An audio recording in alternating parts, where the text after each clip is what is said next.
कल्याण डोंबिवली परिसरात सोसायटीच्या वाऱ्यामुळे नागरिकांची तारांबळ झालेली आहे। सकाळपासूनच कडक ऊन पाहायला मिळालं तर अचानकच वादळी वाऱ्यामुळे नागरिकांची तारांबळ झाली। सोसाट्याच्या वाऱ्यामुळे लाईट बंद झाली आहे।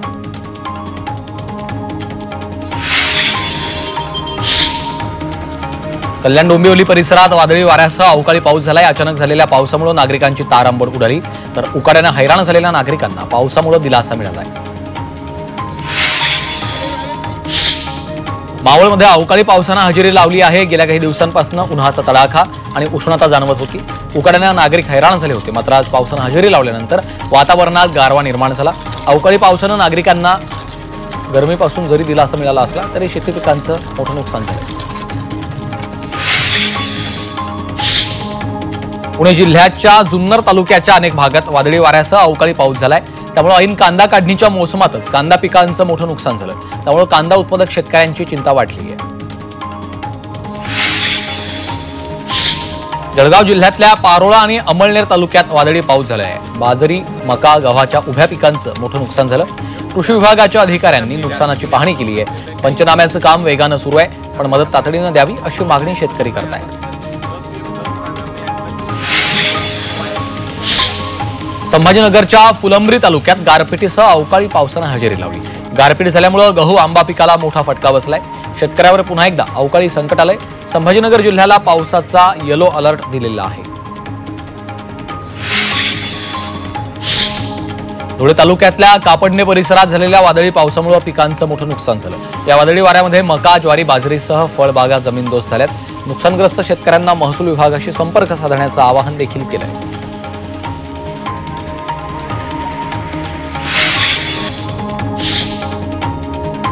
पुण्याच्या जुन्नर तालुक्यातल्या नारायणगाव आणि फाटा परिसराला वादळी वाऱ्यासह अवकाळी पावसानं झोडपलं। काढणीला आलेल्या द्राक्षांमध्ये पावसाचं पाणी शिरल्यामुळे द्राक्षांचं मोठं नुकसान झालं। द्राक्ष उत्पादक शेतकऱ्यांना लाखो रुपयांचा आर्थिक तोटा सहन करावा लागतोय।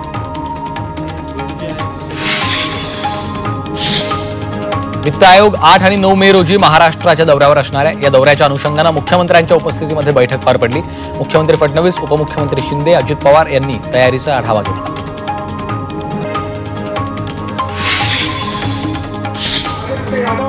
यवतमाळमध्ये उद्धव बाळासाहेब ठाकरे पक्ष आणि मनसेला धक्का बसलाय। दोन्ही पक्षाच्या कार्यकर्त्यांनी शिवसेनेमध्ये प्रवेश केला। उपमुख्यमंत्री एकनाथ शिंदे यांनी या कार्यकर्त्यांचं शिवसेनेमध्ये स्वागत केलं।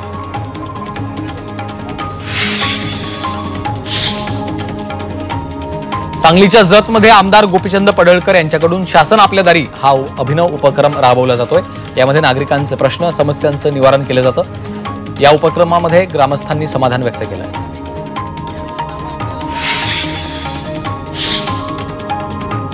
जिल्ह्यात पालकमंत्री दिसतच नाहीत असा आरोप होत असतानाच इतर पालकमंत्री 6 महिने जिल्ह्यात येत नाहीत। मी तरी एकदा जाऊन आलोय असं वक्तव्य नंदुरबारचे पालकमंत्री माणिकराव कोकाटे यांनी केलंय। मधल्या काळात अधिवेशनामुळे जाता आलं नाही, मात्र जिल्ह्याच्या विकासासाठी अधिकाऱ्यांना सूचना दिल्याचं देखील कोकाटे यांनी सांगितलं।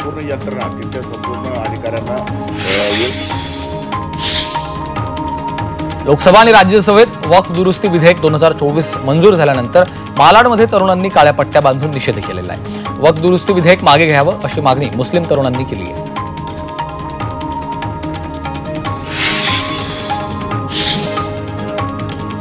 गुणरत्न सदावर्ते पोलीस आयुक्त कार्यालयामध्ये दाखल झालेत। मनसे विरोधात गुणरत्न सदावर्ते आक्रमक झालेत। राज ठाकरे यांच्या विरोधात सदावर्ते तक्रार करणार आहेत।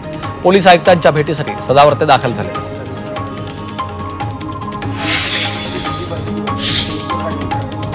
मराठी भाषेवरनं सांगलीमधील बँक ऑफ महाराष्ट्राच्या कार्यालयावर मनसैनिकांनी धडक दिली।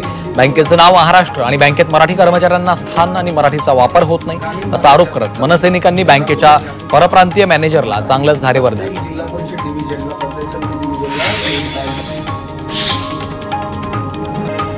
वर्ध्याच्या स्टेट बँकेमध्ये मनसेनं आंदोलन केलंय। मराठीच्या मुद्द्यावर मनसे आक्रमक झाली आहे। बँकेतील व्यवहार मराठीत करण्याच्या मागणीसाठी मनसे आक्रमक झाली। बँकेचा फलक मराठीत करा, अन्यथा मनसे स्टाईल आंदोलनाचा इशारा देखील मनसैनिकांनी दिला आहे।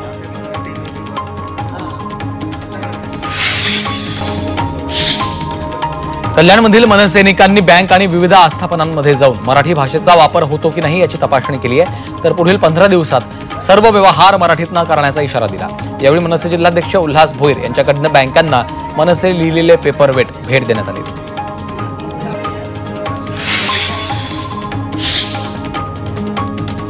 कृषी मंत्री माणिकराव कोकाटे यांनी मनसेला डिवचलं. मनसेकडे मागण्यांसाठी काहीही उरलेलं नाहीये, त्यामुळे ते कर्जमाफीच्या मुद्द्यावर आंदोलन करतायत अशी टीका कोकाटे यांनी केली. कर्जमाफीचा मुद्दा वादग्रस्त आहे, त्यामुळे मुख्यमंत्री आणि उपमुख्यमंत्री निर्णय घेतील असं कोकाटे यांनी म्हटलंय. अमरावतीमध्ये प्रहारच्या आंदोलनाला यश आलेलं आहे. अखेर अमरावतीमधील महापालिकेचे बायो टॉयलेट होणार आहे. महापालिकेच्या वतीनं अमरावतीत काही ठिकाणी बायो टॉयलेटची निर्मिती केली होती, मात्र ते सुरू करण्यात आलं नव्हतं. त्यामुळे प्रहारच्या कार्यकर्त्यांनी टॉयलेटचं कुलूप तोडून आंदोलन केलं होतं. त्यानंतर आता बायो टॉयलेट सुरू करावं असा निर्णय महापालिकेनं घेतलाय. यासाठी प्रहारच्या कार्यकर्त्यांनी जिल्हाधिकारी कार्यालयाच्या समोर जल्लोष केलाय.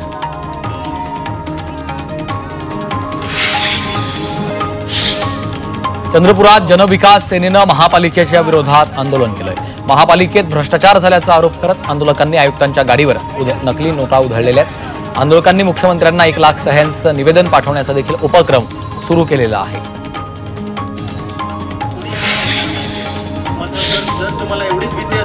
पालघर जिल्ह्यातील सफाळे विकास कृती समितीनं बंदची हाक दिली. रेल्वे स्थानकाजवळील पूर्व पश्चिमेला जोडणारा रेल्वे फाटक अचानक बंद केल्यामुळे नागरिकांनी संताप व्यक्त केला. पर्यायी व्यवस्था न केल्यामुळे आक्रमक सफारीकरांनी बंदची हाक दिली आहे. या बंदला नागरिकांनी चांगला प्रतिसाद दिला आहे. नाशिकमध्ये मनसेनं गाजर आंदोलन केलेलं आहे. शेतकऱ्यांची कर्जमाफी झाली पाहिजे यासाठी विविध मागण्यांसाठी मनसेनं 1 दिवसीय लाक्षणिक आंदोलन केलं. त्याचबरोबर संतोष देशमुख हत्या प्रकरणातल्या आरोपींना शिक्षा झाली पाहिजे ही मागणी देखील केली आहे.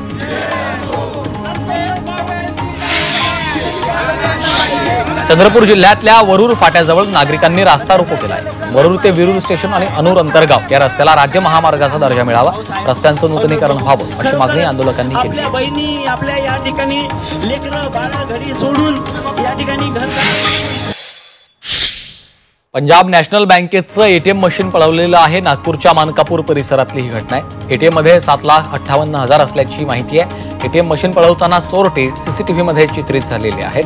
आता आरोपींचा शोध सुरू आहे.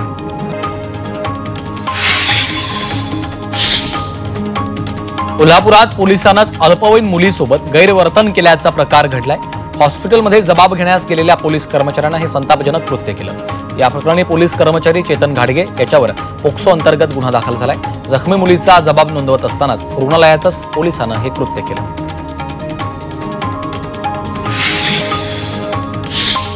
बिश्नोई गँगच्या बाबतीमध्ये पोलीस यंत्रणा अलर्ट मोडवर आलेली आहे.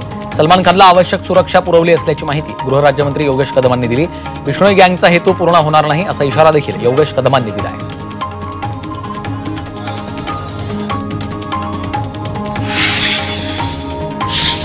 धाराशिवमधील मृत मनीषा बिडवे खून प्रकरणामध्ये घटनेतील सगळ्यात मोठा पुरावा पोलिसांच्या हाती लागला. आरोपी रामेश्वर भोसलेच्या घरी मनीषा बिडवे यांचा मोबाईल पोलिसांना सापडला आहे. मोबाईल सापडल्यामुळे महिला कुणाच्या संपर्कात होती हे आता उघड होणार आहे. पोलीस आता उमरा गावामध्ये आरोपी आणि मृत महिलेबाबत तपास करतायत. MMRDAनं मेट्रोच्या 2 कंत्राटदारांना 1,29,00,000चा दंड ठोठावला. कंत्राटदारांनी मेट्रोच्या कामामध्ये हलगर्जीपणा केल्यामुळे डायमंड गार्डनर मानखुर्द मेट्रोच्या पहिल्या टप्प्याच्या कामाला प्रचंड विलंब झालेला आहे. त्यामुळे मेट्रोच्या 2 कंत्राटदारांवर कारवाई केली.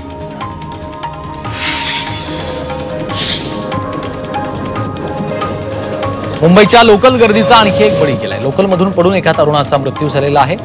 कोपर दिव्या दरम्यानची ही हृदयद्रावक घटना आहे. डोंबिवलीवरून मुंबईच्या दिशेनं लोकलने जात असताना कोपर दिवा दरम्यान गर्दीच्या रेट्यामुळे लोकलमधून पडून त्याचा मृत्यू झाला. गडचिरोली शहराजवळ राष्ट्रीय महामार्गावर ऍक्टिवा गाडीनं अचानक पेट घेतला.